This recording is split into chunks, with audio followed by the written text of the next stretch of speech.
দুর্জয় জোর করে দুনিকে নিয়ে যেতেই অদ্ভুত কাণ্ড করল রানী। সম্পূর্ণ জানতে ভিডিওটিতে একটি লাইক করে প্রথম থেকেই দেখতে থাকো। গল্পের শুরুতেই দেখা যায় দুর্জয় চলে এসেছে রাতের বেলা, যা দেখার পরে রানী চমকে যায়।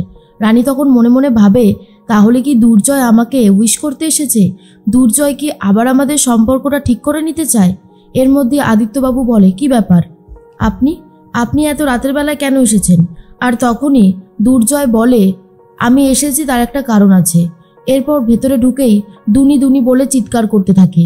রানী তখন বলে, কি ব্যাপার, তুমি এইভাবে অন্যের বাড়িতে এসে চিৎকার চেঁচামেচি করতে পারো না। আন্টি সবে ওষুধ খেয়ে ঘুমাতে গেছে, এখন যদি আন্টির ঘুম ভেঙে যায় তাহলে অনেক বড় অসুবিধা হবে। তোমার কি কথাটা কানে যাচ্ছে না? দুর্জয় তখন বলে, চুপ, একদম চুপ। তুমি আমার মেয়েকে আমার কাছ থেকে এতগুলো বছর আলাদা করে রেখেছো, আবার বড় বড় কথা বলছো। দুনি কোথায় তুই?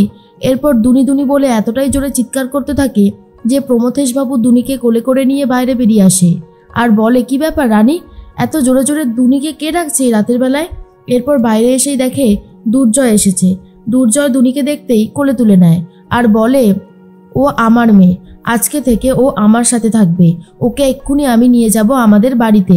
রানী তখন বলে, খবরদার দুর্জয়, তুমি এরকমটা করতে পারো না। দুনি ছোট, ও এখনো আমাকে ছেড়ে থাকতে পারে না, আর তুমি বলছো ওকে নিয়ে যাবে? এটা আমি কিছুতেই হতে দেব না। তুমি আমার কথাটা শোনো দুর্জয়।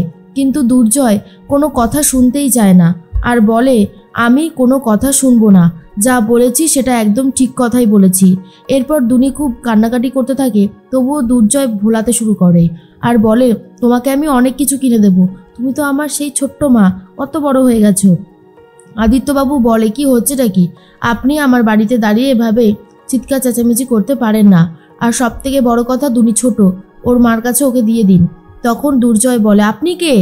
আপনি যে আমাকে এতগুলো কথা বলছেন, কেন আমি আপনার কথা শুনবো? আদিত্যবাবু বলে, কারণ আপনি এখন আমার বাড়িতে দাঁড়িয়ে রয়েছেন। আমি চাই না আমার বাড়িতে কোনো রকমের কোনো ঝামেলা হোক। আশা করি আপনি আমার কথাটা বুঝতে পেরেছেন। এর মধ্যেই রানী তখন বলে, দুর্জয় সব কিছুর একটা বারবারন্ত থাকে, তুমি কিন্তু লিমিট ক্রস করে যাচ্ছ। কেন বুঝতে পারছো না যে দুনির আমাকে প্রয়োজন? ও এখন অনেক ছোট, ওর সাইকোলজিক্যাল প্রবলেম হয়ে যাবে, তুমি আমার কাছে দাও ওকে। কিন্তু দুর্জয় কোনোভাবেই দিতে চায় না আর বলে, আমার মেয়েকে আমি নিজের হাতে ডেলিভারি করিয়েছিলাম, আমার সেই ছোট্ট মেয়ে, আজকে তুমি ওকে আমার কাছ থেকে আলাদা করে দিয়েছো, আবার বড় বড় কথা বলতে এসেছো। খবরদার রানী, আমি তোমার কাছ থেকে আর একটা কথাও শুনতে চাই না। প্রমথেশবাবু বলে, দেখুন, এটা তো একটা ভদ্রলোকের বাড়ি, আর আপনি দয়া করে এমনটা করবেন না, তাহলে কিন্তু খুব খারাপ হবে। আপনি দয়া করে শান্ত করে কথা বলুন। আপনি কি শান্ত হয়ে কথা বলতে পারেন না? দুর্জয় বলে, এই মুহূর্তে আমি শান্ত হতে পারছি না, আমার মেয়েকে ছাড়া আমি ভালো নেই, তাই আমি আমার মেয়েকে এখান থেকে নিয়ে যাব। রানী আমাকে আটকাতে পারবে না। রানী তখন দুর্জয়কে থামিয়ে দিয়ে দুনিকে নিজের কোলে নিতে চায়, কিন্তু কোনোভাবেই সেটা সহ্য করতে পারে না দুর্জয়, আর বারবার করে একটা কথাই রানীকে বলতে থাকে, তুমি যতই আমাকে থামাতে চাও না কেন, দুনিকে আমি নিয়ে আজকে যাবই, তারপর দেখো তোমার কি অবস্থা করি। এরপর রানী ভীষণ কান্নাকাটি করতে থাকে আর দুনিকে নিয়ে সোজা বেরিয়ে চলে যায় দুর্জয়। আর তখনই আদিত্যবাবু বলে, চলে গেল রানী, কি করব, গাড়ি বার করব? আদিত্যবাবু বারবার গাড়ি বার করার কথা বলতে থাকে। রানী বুঝতে পারে না কি করবে। তারপর ফোন থেকে রিতমের নাম্বারটা বার করে রিতমকে ফোন করেছে আর বলে, কি ব্যাপার রানী, তুমি এত রাতে ফোন করেছো, সব ঠিক আছে তো? রানী তখন বলে, হ্যাঁ সব ঠিক আছে, দেখো না, দুর্জয় এত রাতে এসে দুনিকে আমার কাছ থেকে নিয়ে গেছে, আমার ভালো লাগছে না একদম। ও তো ছোট, ও কি এসবের জটিলতার মধ্যে পড়তে চায় বলো? রিতম তখন বলে, তুমি শান্ত হও, ভাই তো আসলে এখানেই আসবে, কোথায় আর যাবে, এখানে এখনো আসেনি, দেখি কখন আসে। তখনই দেবু ঘুম থেকে উঠে এসেছে আর বলে, কি হয়েছে গো, কার সাথে কথা বলছো তুমি? তখনই রিতম বলে, রানীর সাথে কথা বলছি, আসলে ভাই নাকি দুনিকে নিয়ে এই বাড়িতেই আসছে। এটা শোনার পর তখন দেবু বলে, সে কি, আরে দুনি তো ছোট, ওকে এই বাড়িতে নিয়ে আসলে সেটা কোনো ব্যাপার না, কিন্তু ও কি রানীকে ছাড়া থাকতে পারবে? সত্যি এই দুর্জয়টা যে কি করে না, মাথায় ঢোকে না, ওর সব ব্যাপারে এইরকম বারবারন্ত আমার একদম ভালো লাগে না, জানো তো রিতম। রিতম তখন বলে, আচ্ছা তুমি একটু শান্ত হবে প্লিজ, একটু অন্তত শান্ত হও, বাড়াবাড়ি করো না, তোমার শরীর ভালো না কিন্তু। এর মধ্যেই কাকুমণিকে ডাকবে বলে ঠিক করেছে রিতম, গিয়ে বিনায়কের ঘরে দরজা টকটক করতে থাকে। আর তখনই শুক্লা আর বিনায়ক বেরিয়ে এসে জিজ্ঞেস করে, কি হয়েছে, সেজ বৌমার কি কিছু হয়েছে? না, এই তো সেজ বৌমা দাঁড়িয়ে আছে, কি হয়েছে তাহলে, দরজা টকটক করছিলিস কেন রিতম? রিতম তখন বলে, জানো কাকুমণি কি করেছে আমার ভাই? আরে দুর্জয় তো রাতের বেলা রানীর কাছ থেকে দুনিকে নিয়ে আসছে। আর এটা শোনার পর বিনায়ক বলে, সে কি? দুর্জয় কি করছে এসব? এখন ছোট একটা মেয়েকে এইভাবে নিয়ে আসা যায়? ও তো মায়ের জন্য কাঁদবে, ওর মন খারাপ হবে। তখনই শুক্লা বলে, তোমরা শুধু ওই মেয়ের মন খারাপ দেখছো, আর আমার ছেলের কথা একবারও ভাবছো না? আমার ছেলেটা আজ কতগুলো বছর হলো তার মেয়েকে ছাড়া রয়েছে আলাদা আলাদা। দুর্জয়ের কি কোনো কষ্ট হয় না? তোমরা কি আমার ছেলের কষ্টটা কোনোদিন বুঝবে না? রিতম তখন বলে, কাকিমণি আমরা তো বলেছিলাম সেই জন্য ভাইকে যে সমস্ত সম্পর্কগুলোকে ঠিক করে নিতে। তোমার ছেলে সম্পর্কও ঠিক করবে না, আবার রানীর কাছ থেকে জোর করে দুনিকেও নিয়ে আসবে, তাহলে কি করে হয় বলো তো?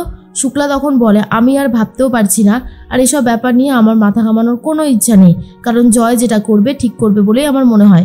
চলো ঘরে চলো। বিনায়ক তখন বলে, দাঁড়াও, ঘরে যাবো মানে? আজকে এত বড় একটা অঘটন করলো, ছেলেটা আসুক না। তার মধ্যেই দুর্জয় চলে এসেছে। দুর্জয়কে দেখার পর বিনায়ক বলে, এ কি রে, তুই এখন দুনিকে এই বাড়িতে কেন নিয়ে এসেছিস? রাত্রেবেলা কেউ নিয়ে আসে এইভাবে? সকালবেলা নিয়ে আসলে তাও বুঝতাম। দেখ, তুই রানীর কাছে ফিরিয়ে দিয়ে আয় দুনিকে, ও কিন্তু না হলে খুব কান্নাকাটি করবে রাতের বেলাতেই। তখন দুর্জয় বলে, কোনো কান্নাকাটি করবে না, ও আমার কাছেই থাকবে। ও তো আমার মেয়ে হয়, আর আমি ওর বাবা হই। বাবা আর মেয়ে আজকের দিনটা খুব ভালো করে কাটাবো। কালকে তো ওয়েলকাম পার্টি আছে, আর সে ওয়েলকাম পার্টিতে আমার মেয়ে থাকবে না, সেটা হতেই পারে না। কি দুনি, তুই থাকবি তো? দুনি তখন বলে, আমাকে ইয়েলো জামা কিনে দেবে? তখন দুনির কথা শুনে দুর্জয় বলে, নিশ্চয়ই, ইয়েলো, রেড, ব্লু, পিঙ্ক যা বলবি তাই কিনে দেবো। আর অন্যদিকে আদিত্যবাবু বলে, রানী কি করবে? পুলিশে ফোন করবে? দেখো, ও এখন অনেক ছোট, তুমি চাইলেই কিন্তু দুনিকে আরামসে পেয়ে যাবে। এরপর রানী বলে, না, আসলে আমি যদি পুলিশের কাছে যাই, দুর্জয়ের কেরিয়ারে কালো দাগ লেগে যাবে। আমি দুর্জয়ের ক্ষতি হতে দিতে পারবো না। দুর্জয় আমার সাথে যত যাই করে থাকুক না কেন, আফটার অল আমি দুর্জয়কে ভালোবাসি। দুর্জয় আমার দুনির বাবা, দুনির নিজে বাবা, আর আমি সেইখানে আমি এত অশান্তি করতে পারবো না। দুর্জয় নিজের হাতে দুনি ডেলিভারি করিয়েছিল, সে সমস্ত দিনের কথা কি আমি ভুলে গেছি? আপনি এক কাজ করুন আদিত্যবাবু, আমাকে গাড়ি বার করে এখন ওই জায়গাটাতে একটু ছেড়ে দিয়ে আসুন, আমার শ্বশুর বাড়িতে। আর তখনই আদিত্যবাবু বলে, বেশ, তুমি যখন বলছো চলো, রেডি হয়ে নাও। এর মধ্যেই রিতম বারবার করে বলে, দেখ ভাই, ও তো ছোট, ওকে তুই এই বাড়িতে এখন রাখতে পারবি না, ও কিন্তু কান্নাকাটি করবে। দুর্জয় বলে, না, ও কান্নাকাটি করবে না। কি দুনি, তাই তো? মনে মনে বলতে থাকে, দুনি তো আমার কাছেই থাকবে, এবার দেখি রানী কি করে দূরে দূরে থাকতে পারে। এর মধ্যেই রানীও চলে এসেছে সেনগুপ্ত বাড়িতে। আদিত্যবাবু দিয়ে গেছে। আর তখনই রিতম জিজ্ঞেস করে, এত রাতে তুমি একা এলে? তখন রানী বলে, না না, আমাকে আদিত্যবাবু দিয়ে গেছে, ওই যে আদিত্যবাবু। আদিত্যবাবু এসে বিনায়ক, রিতম আর দেবুর সাথে আলাপ করে। আর তখন আদিত্যবাবু বলে, আপনাদের অনেক কথা শুনেছি রানীর মুখে, আজ তাহলে আসি। তখন রিতম বলে, যাবেন মানে? একটু চা বিস্কুট খেয়ে যান। কিন্তু আদিত্যবাবু বলে, পরে একদিন আসবো, অনেকটা রাত হয়ে গেছে, আমাকে বাড়ি ফিরতে হবে। এরপর আদিত্যবাবু চলে যেতেই রানী চলে এসেছে ভেতরে। আর তখনই রানী বিনায়ককে বলে, আসলে বাবা, সকাল হলে কোনো অসুবিধা হতো না, রাত বলে আমি চলে এসেছি, আমাকে আসতে হলো আর কি। আর তার মধ্যেই শুক্লা বলে, বাহ, তুমি চলে এসেছো, খুব ভালো হয়েছে, আর তো কিছু বলারই থাকে না, যাও গিয়ে বাবা মেয়ের মধ্যে ঢুকে পড়ো। এর মধ্যে দুনি খুব কান্নাকাটি শুরু করে, আর দুর্জয় দুনির কাছে চলে যাচ্ছে।